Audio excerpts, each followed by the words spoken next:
Så skal jeg love for, at vi er klar igen, Kenneth. Ja, så kan vi lidt igen måske. Ja. Starter på præcis samme måde som sidste gang. Skal vi starte? Ja, når det skal jo. Jeg ved ikke lige, Kasper, om vi skal starte med bremsebeslag, eller... Jo, men det er noget med, at du lige har været ved at male lidt på den køler der. Så mens den lige ligger og tørrer op, så kan vi jo passende lige kigge på det bremseværk. Kunne vi ikke det? Vi kan da prøve. Ja. Der var engang nogle ting til den her. Til hvad? Til kaliberen? Ja, men er det ikke de der Stage 6 bøsninger, du tænker på? Gud, dem har vi jo garanteret, ikke? Vi kan jo lige prøve at stjæle. Ja. Nu er jeg med. Jeg ved præcis, hvad du mener. Undskyld. Jeg ved ikke, hvor jeg afbryder dig, men jeg ved præcis, hvad du mener. Men det føles næsten ikke som om. Nej.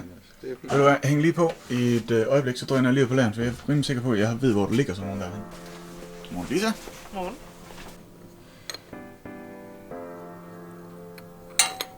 Ja, jeg tør jo næsten ikke at spørge. Nej, jeg vil have den kaliber til at sidde sammen her. Ja. Og så det beslag her, vi har fået bukket op i smeden, så skal det lige laves på en anden måde. Vi er nødt til at have det til at være lidt mere som en trekant herude, for at det kan komme ind og få fat i den i bunden. Det fede, det vil selvfølgelig være, at den sad der. Det vil nok se lidt federe ud, hvis man kunne få den til at flukke med forgaffelbenet. Det er jo faktisk, prøv at se her, hvis man gør det her, og så bare fik det lavet længere, så kan man få kaliberen til at sidde sådan flugtet opad med forgaffelbenet. Ja. Kunne det ikke være lidt fedt? Jo. Der er jo ellers mange forskellige, der sidder sådan der på. Det gør det ikke på den her. Nu er vi færdige. Det gør det ikke. Altså, jeg har ikke nogen aktier i det der kaliber ting. Det har jeg heller ikke. Jeg skal bare forsøge at få den kaliber sat på. Vi kan selvfølgelig også give en 2 strips.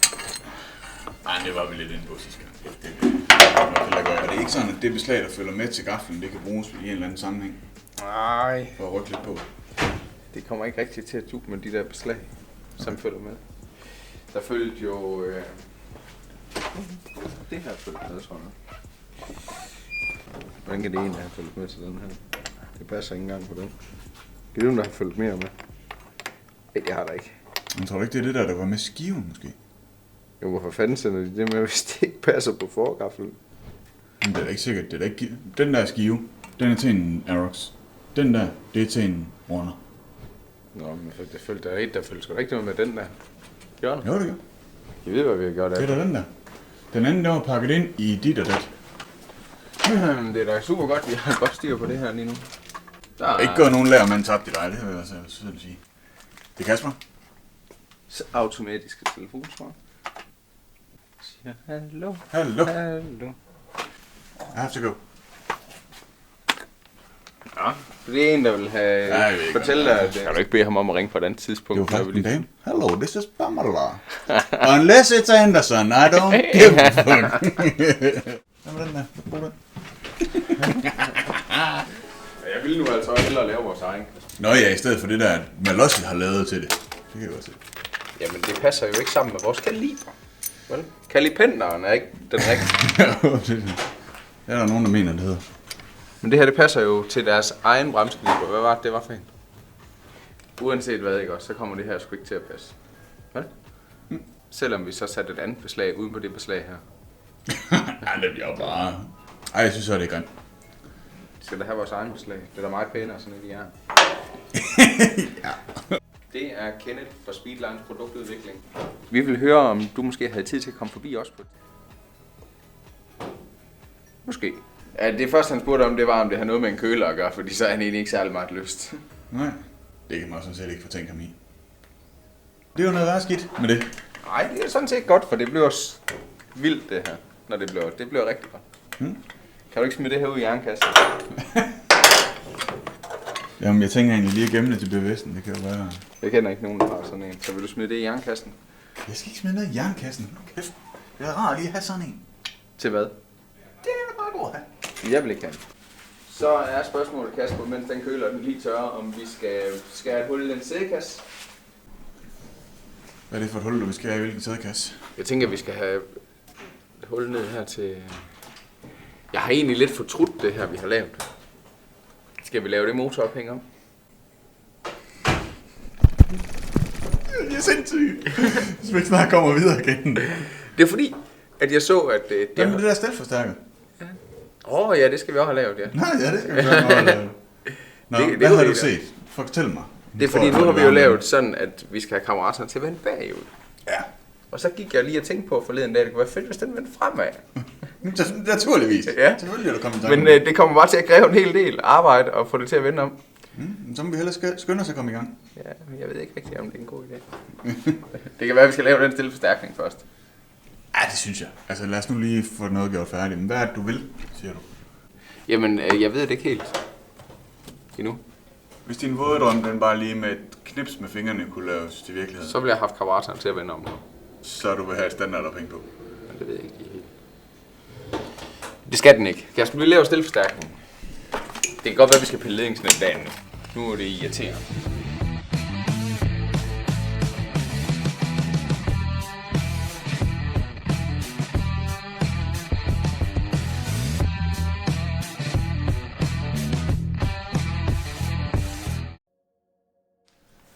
Det er jo fint at lige komme lidt ledningsnet af. Så er det rigtig knallerprojekt. Så får vi det aldrig ud, det kan vi. Okay.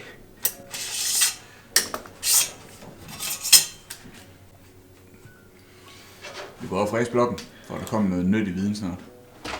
Ja, det gør vi på motoren. Nå, men der er da heller ikke lang vej. Nej, men vi skal først lave stille. Forgaflen, det der, det kan jo godt laves, mens den bare ikke er i stillet. Der kan vi jo godt have det hele til maler. Bremskaliber, det der. Ja, det tror jeg nu, det er rarest, mens der sidder på. Jo, men jeg siger bare, at teorien kan det da godt lade sig gøre. Men det er det, jeg siger i teorien i forhold til praksis. Der er meget forskellige de to ting. Så hvis du koncentrerer dig om at filme, så bygger jeg.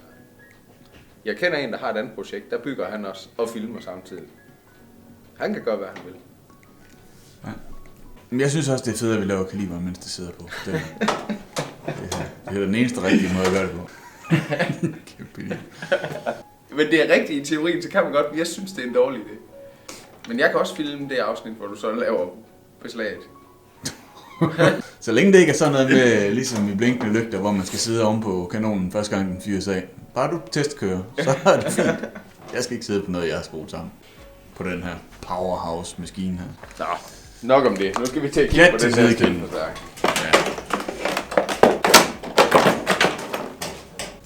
Det bliver vildt det her, hva' Kasper? Kom se her. Kom her. Der var nogen, der var helt elektrisk for at se dig lave det der stilleforstærkning. Det skal bare laves, så det kan skrues af, men det glæder mig bare til at se, det bliver fedt. Jamen, det må de nok gerne se. Ja, jeg tror, dem skal vi lige have kottet lidt af. Jeg har en eller anden drøm om, at det skal gå sådan her op på dem her. De skal gå ind her, og så... Det skal ikke fortsætte ned sådan her. Jeg kunne godt tænke mig, det var sådan. Der skal også være plads til fusserne. Og så tror jeg så... Og jo flere bøjninger og sådan noget, man har på, nu er ikke for at afbryde, men jo flere bøjninger, der er på, det giver jo noget styrke. Så har jeg set på en anden en. Det er fint, du står og røvler, Kasper. Jeg kører bare... Nu kører jeg lige færdig det. Jeg ved bare ikke skid om det, så det gider jeg ikke kloge i. Men jeg har set på en anden en. Jeg tror faktisk, det er den af Polinis. De har lavet sådan en ramme ned her. Og ved du hvad, jeg tror, det er til, når man kører, så har du et sted... Når du kører rundt i sving, så har du et sted at hvile. Jeg har en anden teori. Og det er, at man ikke får sine små fusser viklet ind i det der stillads, der bor dernede mellem benene. Sådan at hvis du, når du ryger af. Men teorien kan være, når du kører, ikke? Så hvis man skal sparke ham af, man er ved at overhælde.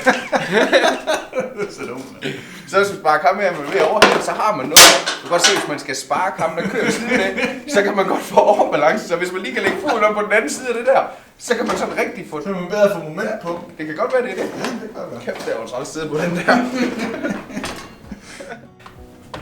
Men en ting, vi måske ikke lige har spekuleret over, Kasper. Altså en detalje, du lige har glemt. Yes, mere. En mere af dem. Man kunne faktisk... det har faktisk været fedt, hvis man har gjort det, hvis vi har tænkt lidt over det. Siger du vi igen? Det er fordi, at vi skal bruge det her dog. Nu kan jeg faktisk ikke lige blive enig med mig selv, om jeg synes, det er så for stort rør. Men det jeg egentlig lige kom til at tænke på også, det var, at det kunne være smart, hvis vi lige havde tænkt på at have sådan nogle ender til det her. Der skal jo svejses noget fladjern på af en eller anden art med et hul i. Det var det, jeg snakkede om man ikke bare kunne varme det op og klemme det sammen på et hul. Færdigt. Det gør vi ikke. Okay. Det her er allerfedest, det var, hvis vi havde fået fat i noget, der var beregnet til det. Men det har vi ikke. Men så laver vi selv nogle. Vi har så nogle til batteripoler. højeste side. Men så nogen i kæmpe format havde været cool. Ja, men det er det. Men de skal helst være jern og ikke... Og ikke guld. Ja. Kan du ikke lige tage det skjold, der skal sidde her derude? Det må Skjold ligge i under kassen. Jeg ved ikke lige, hvad vi gør med de der... Hvad laver du? Jeg kiggede lige, om vi havde...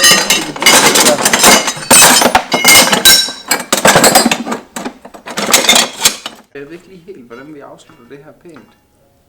Det var egentlig det, jeg troede, du havde løsningen på sidst. Det troede jeg faktisk, at jeg havde. Skal vi lige google lidt, lige prøve at se, hvad man kan? Så har udviklingsafdelingen været lidt i gang igen. Vi har fundet frem til nogle øjebolde, som vi skal bruge på vores selvforstærkning. Og Kenden, vil du lige lynhurtigt gå hen over, hvordan det kommer til at blive lavet? Vi har en lille idé om det nu. Det er jo ikke sikkert. Det kan godt nå at ændre sig. Det har I jo hørt nogle gange. Vi skal have sådan en her svejs til hver side af stillet. Så skal vi have øjebolde i enderne. Sådan nogle her. Eller dem her. Som går et stykke ud. Så skal vi have dem til at gå herover og til at gå derned. I begge sider. Og så skal det også laves sådan, at det kan skrues af hernede i bunden. Ja. Sådan vi ikke bare får sådan en pind til at sidde, men ikke kan pille af. Det håber vi kan lave i næste afsnit. Det siger vi mange gange, men det håber vi. Men det er fordi, vi hele tiden bygger lidt på det. Nu går vi i gang med beslag til tændspolene. Det tror jeg, vi kan lave færdigt i dag. Fedt. Skal vi egentlig have en ny sædekasse på? Der er i hvert fald taget en. Og så kan vi jo godt bare lege lidt med den her skære lidt i det. Vi skal også have elektronisk vandpumpe på. Nu skal jeg også det der væk til vores batteri. Så skal vi jo finde det til batteriet.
Og kom der hul i, hva'? Ja, nu kan du se, hvad der foregår dernede. Vi skal selvfølgelig også bare tage limpistolen, ikke? Og så sætte sådan nogle generablade linjevoldsbatterier hele vejen rundt her. Og så bare se at forbinde. Og der ikke Henrik, han kan hjælpe os med det. Den der irriterer mig nu stadigvæk, men jeg tror ikke, vi skal fjerne den, fordi det er jo noget i styrken af den kasse der, den er jo helt væk. Ja, integriteten af kassen. For et B-ord. Hvad fanden er det for et bagord at bruge, mand? Kasper, du er på værkstedet, ikke? Du er ikke inde i glasburet. Herude, der snakker vi bare som om, vi er på værkstedet. Det behøver ikke være så fint og fancy herude. Vel?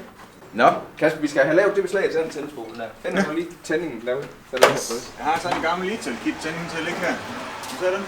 Men du er så kendt, hvordan er det med sådan en Itali-kit? Itali-kit? Som de jo nogle gange hedder. Det hedder Ital-kit. Det ligger ikke i Italien.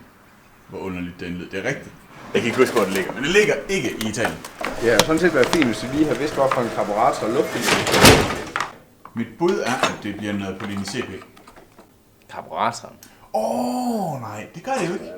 For det har vi jo besluttet, hvad for en karburator det skal være. Ja, men jeg ved ikke, om det er offentliggjort. Men det er jo heller ikke noget sponsor af det. Nej. Du kan jo godt lige hente. Det kan du godt. Du har fået sådan en kineser karburator derhjemme. Den er bare lækker, den her.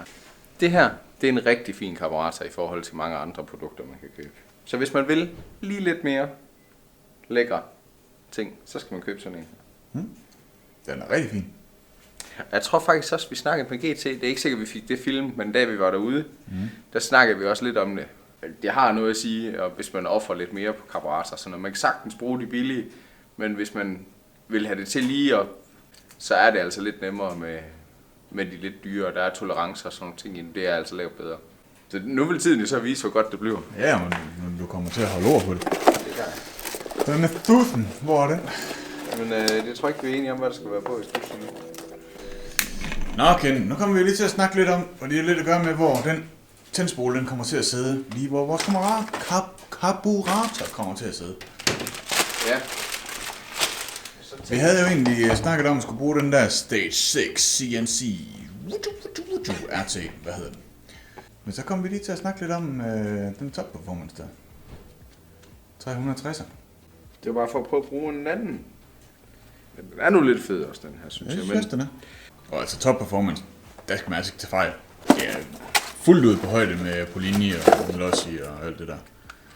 Så kvalitetsmæssigt i hvert fald.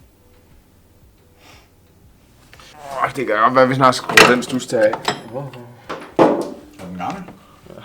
Men pas nu på, at du ikke får noget skidt ned i blokken. Ja, det kan godt være, at vi kører med den stus her, Kasper. Du får lov til at bestemme det. Det er det, vi gør. For at gøre noget anderledes. Nu prøver vi den, og så når vi tager op for at rulle den, så kan vi jo tage RT'en med. Ja. Helt helvede til, så er der ikke andet end bare skifte til. Nu skal vi sætte den tændspole på. Ja. Tænker jeg bare, nu tager vi de 2 bolde her. Nu svejser vi ind på, eller svejser vi fast på stillet. Når vi så får stillet med alt det, så laver vi 2 bøsninger i stedet for de her møtrikker, tror jeg. Og så har vi jo egentlig beslag til vores tændspole.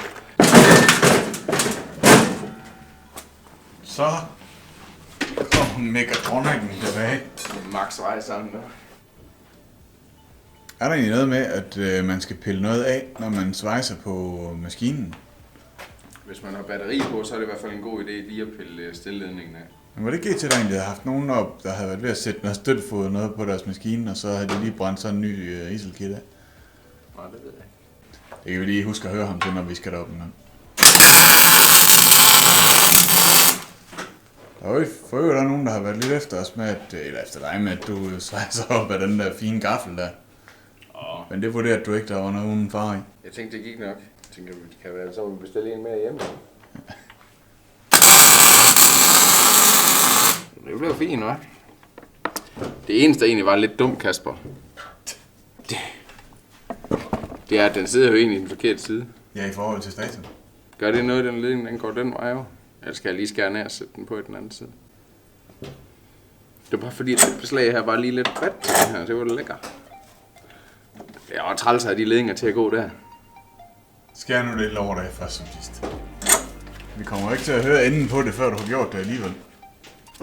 Hvor er den normalvis sidder egentlig? Det tror jeg også, jeg har spurgt om før. Den sidder hernede. Hvad er vejen for, at den bliver der? Det kunne den nok i princippet nok godt. Jeg må bare sætte den der. Ja? Men jeg kunne skære det der lortslag af, det har vi ikke noget brug til mere.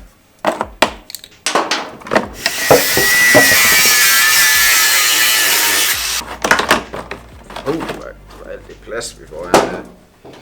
Kan du godt se? Det var sgu godt tænkt til dig, Kasper.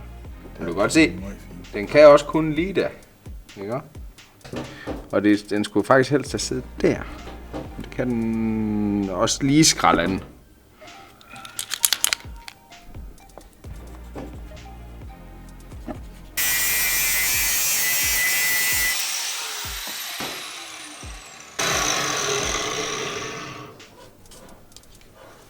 Er det svejsetid så? Ja, vi hæfter bare lige 2. Prøv lige at hæfte de 2 her på.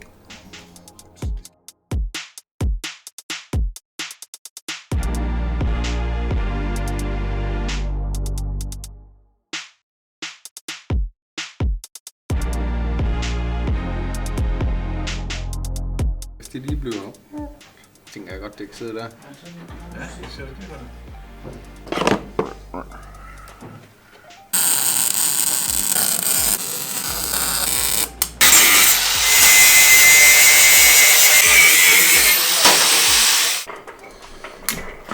Ken, du fik lige skåret det sidste af stillet der. Nej, jeg skal bare lige beslag af, at vi ikke har brug for mere. Den er tung nok, som den er, så alt hvad vi kan hive den anden vej, der er det fint. Vi har ikke lige grej til at lave stilforstærkeren i dag.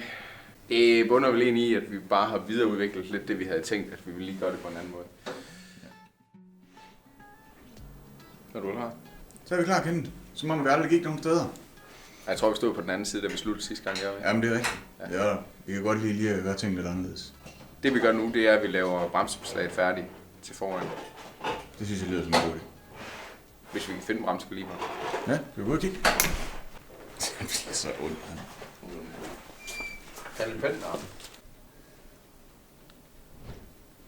Så har du været op ved din nye husven.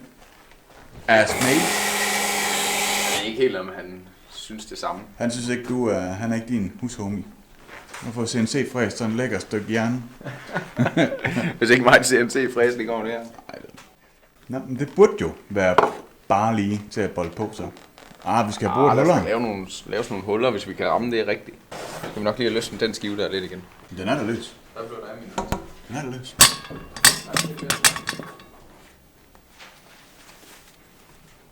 Drømmen, det er jo, at vi skulle have til at sidde sådan nogenlunde. Sådan lidt med gaflen. Ja. Det der jo egentlig har været lidt med det der stilforstærker der, det er jo også lidt med, at du skal lige indvige nogle nye jagtmarker, som man siger, i og med, at du skal i gang med noget tiksvejser. Måske, ja. Du får lov. Ja, hvis din far giver dig lov. Nu er det jo ikke min far, der skal give mig lov lige det. Nej, det vil være lidt underligt. Altså, man kunne nok godt have fået lidt federe beslag, end det vi har fået gjort den her gang. Nej, det er fedt, det der. Men nu er det jo ikke lige et beslag, vi skal have produceret, ligesom... Nej, ligesom på Darbien. Ja.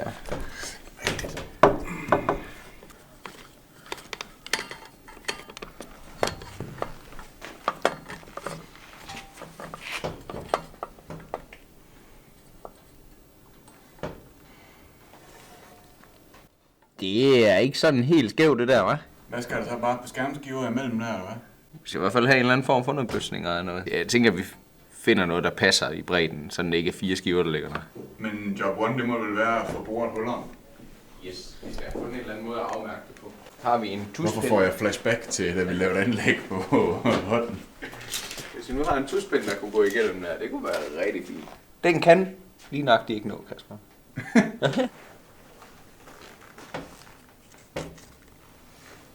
Er det ikke der?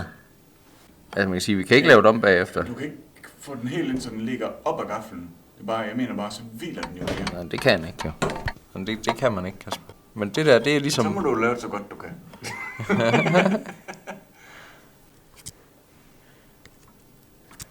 Han bliver tossig deroppe, hvis jeg så kommer op og siger, nå, jeg bruger lige de huller der forkert. Jeg vil gerne have sådan et nyt her. Mm. Hvad gør du så? Lægger du så en møtrik på bagsiden?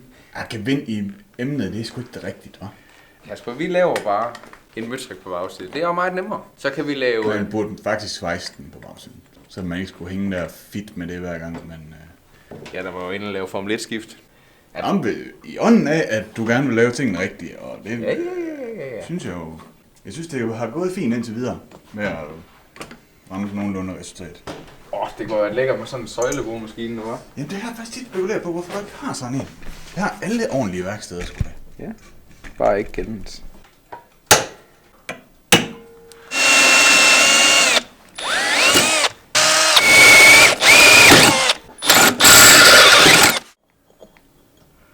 Fordi så planen var jo egentlig, at vi skulle skære det af i det overskydende, ikke? Nu lavede han det jo langt.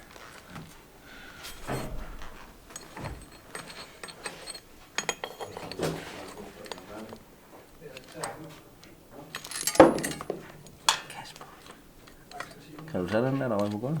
Ja. Hvis man nu ikke har de der ellerbøsninger derhjemme, men man bare har en gammel 15-12 rulle, så bruger man bare den. Det er ikke helt skidt, det der. Nej. Skal du lige have et par ordre til lige at prøve at...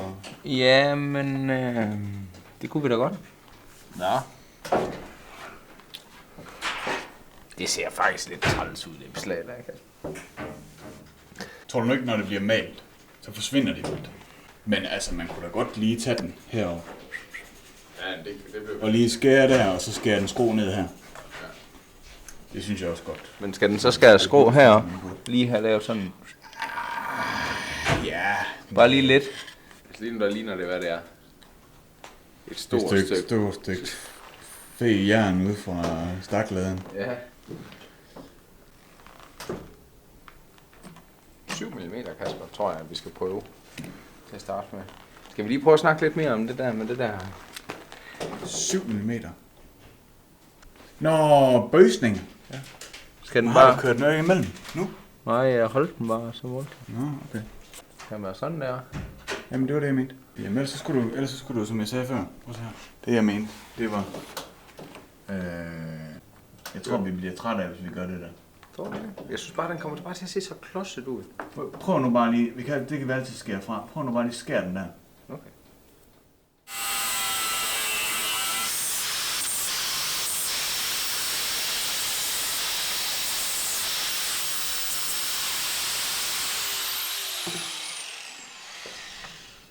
Det er da været lov at stå med det kamera. Ja, det er pisse træls, mand. Jeg tænker over, det er, fordi der ikke er mange armkræfter i dig. Desværre. Hvorfor er den så dum, den der? Man kan slet ikke... Hvorfor fokuserer den så dårligt? Hvad sker der? Den grej fejl ikke. Vi dobbelt klik på den der. Men hvorfor kan man ikke få den, hvis man godt vil have den til at kigge ned her? Så skal man stå sådan her. Rør ved det joystick her. Hold kæft, det er nemt at være film, mand. Det kan være, der bliver så. Ja, det kan være idiot. Må sige sådan en simpel ting, som at lave på slag, hvor lang tid det tager.